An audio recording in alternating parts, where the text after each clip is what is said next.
Welcome back or welcome in. If part 2 is where you're starting, that's fine. We can catch up. Part 1 is linked in the description. Here's the short version. AI has made the flow of content basically zero, which means everything looks fine and nothing looks memorable. Netflix just demonstrated that serving the right ad to the right person at the right moment is still not enough if the ad itself doesn't have taste. And the modern consumer, the ones who's been lied to by brands, institutions, and influencers across their entire adult life, has stopped responding to authority and started responding to honesty. Today is the how. How do you actually make content that lands emotionally? What are the craft decisions that separate what people stop for from what they scroll past? And I'm going to show you through something personal, a pharma shoot I did during the second COVID lockdown, which is the clearest example I have to show all of this in working. And at the end, the free filmmaking strategy sheet, the actual framework that I walk into the shoots with, yours. You just have to subscribe the newsletter on Beehive. Stay for it. Section 5, the Vicks shoot and what I learned from it. I worked on an advertisement for Vicks, one of the biggest pharma brands in India. And when the brief landed, my first instinct was, here we go. Here is the product. Here are the claims. Here are the compliance guardrails. Go make it look nice. That wasn't the brief. This was during the second COVID lockdown. The world had moved past panic into something worse. A grinding collective exhaustion. The medical community was at the center of it. Doctors keeping their practices open, nurses going months without seeing their families, first responders making choices that no one should have to make. The client came in and said, we do not want a clinical film, we want to pay homage. So you need to understand when a pharma client says story over credentials, with their entire legal team sitting in the room, with every instinct of a regulated industry saying stay safe and clinical, you pay attention. This requires courage. We found a story of a real doctor, someone who had kept his practice open throughout both the lockdowns. We spoke to his wife before writing even a single frame. We asked her what it felt like to watch him leave every morning not knowing what he's walking into. What it felt like to close the door and not being able to explain any of it to the people sitting on the other side. That's what went on screen. Not Vicks, not a list of active ingredients, not a doctor holding a product and nodding throughout. A person, a specific moment, a specific way. And then, almost as a quiet acknowledgement and not an announcement, the brand. We shot it like a short film. No product until the final frame, practical lights only, nothing constructed. We stayed in the silences instead of cutting away from them. We let the actors be uncertain because uncertainty was truthful and truthful was the whole point. The client was nervous the entire time. Where is the product? Where are the claims? How will people know what we're selling? The answer that I kept coming back to was, they'll know what you stand for. Standing for something is worth more than any claim that you can fit in a voiceover. When we showed the rough cut internally, the room went quiet. Not polite quiet, but actual quiet. And if I'm being honest, I did hear a couple of sobs. In testing, people didn't say, I get the message. They said, this is exactly how it felt. They said, I didn't know that a brand could say this. Information communicates, story identifies. And identification is the beginning of loyalty that doesn't leave the moment a competitor offers a better deal. The link to the ad is in the description. Go watch it. Come back and tell me in the comments if you felt something. I mean it. Anyways, these emotions, these aren't accidents. These are engineered. This is how. Section 6. The 5 filmmaking principles that AI cannot replicate. These are the 5 filmmaking principles I bring to every project, be it music video, short film, brand shoot, product shoot, anything. Apply them and you are working in a register that automated content cannot access. Because every single one of them requires human judgment that no prompt can substitute. First is color grade with intention, not a preset. Color is an emotion before the brain catches up with logic. Before the viewer reads a single word of copy, before they clock who's on screen, they've already felt something from the palette. Warm, desaturated means intimacy, honesty, feeling of being with someone real. Cool and clinical means precision, distance, authority. Useful sometimes, fatal in others. High contrast with saturated shadows means trauma, tension, urgency. Most brand content is made to look good, clean, inoffensive pride, but which also means that it is indistinguishable from every other content on the feed. A deliberate grade, even a subtle one, creates a visual fingerprint, something that the eye starts to recognize before it consciously registers the message. Ask yourself before every grade, what should this frame feel like before anyone reads anything? Give every scene an emotional tag, not a look, a feeling. Grade towards that feeling. This is a design taste as a brand note.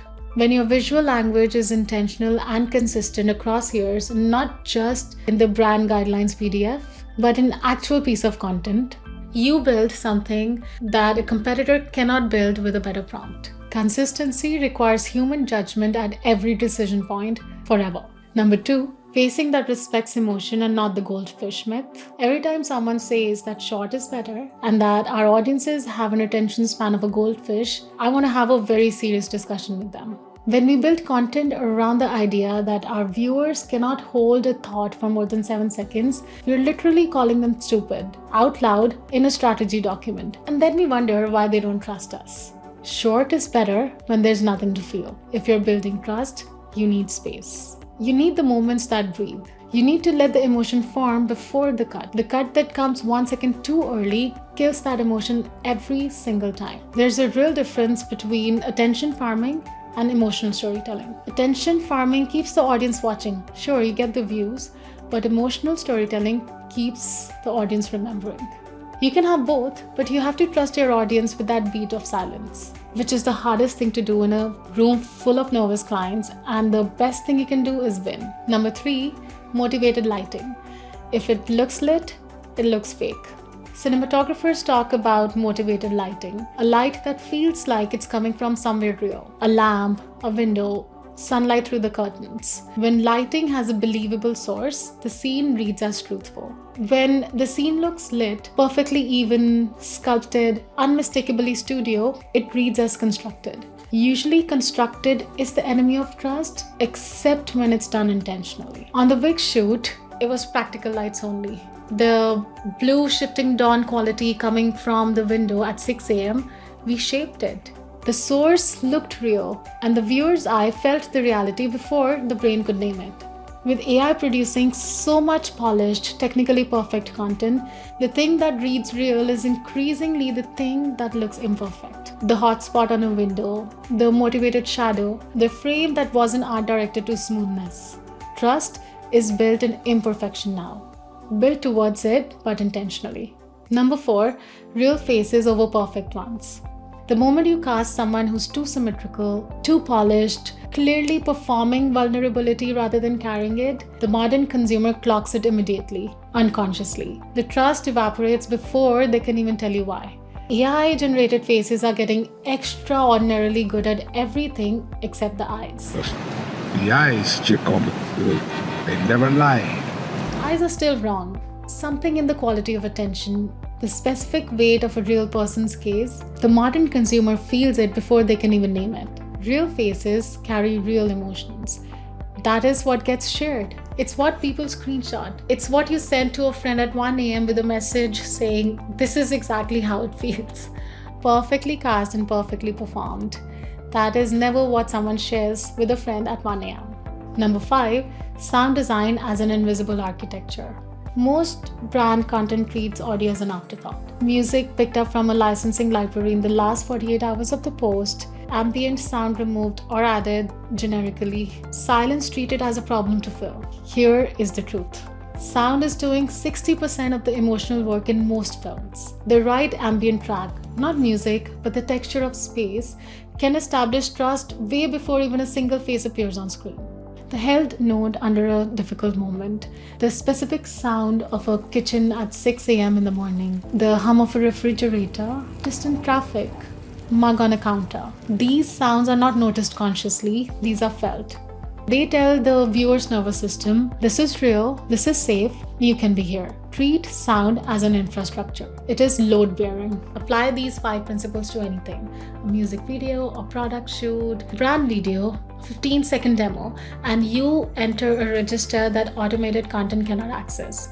Because each principle requires judgment. Human, taste-driven, situational judgment. which is, if you were here for both the parts, is exactly the point. So here's where I've landed. AI has standardized production. Anyone can make something now. And I say that without a trace of sarcasm. The creative tools available to a 22-year-old with a laptop are extraordinary. But what AI cannot give you, what no prompt can generate, what no subscription covers, is taste. The knowing, the human instinct to hold the shot for 2 seconds past the comfortable, because that is where truth lives. That fights for silence in a room full of people who tell you to fill it.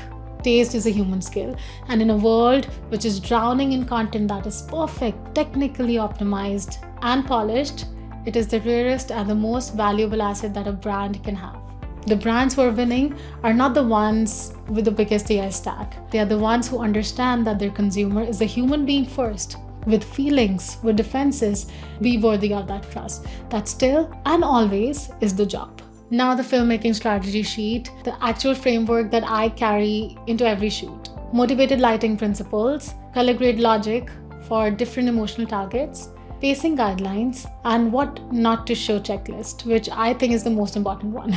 Completely free on Beehive. Subscribe to my weekly newsletter Story Please, and it lands directly in your inbox. Link is in the description. If you have been watching my channel and haven't subscribed yet, this is the reason to do it.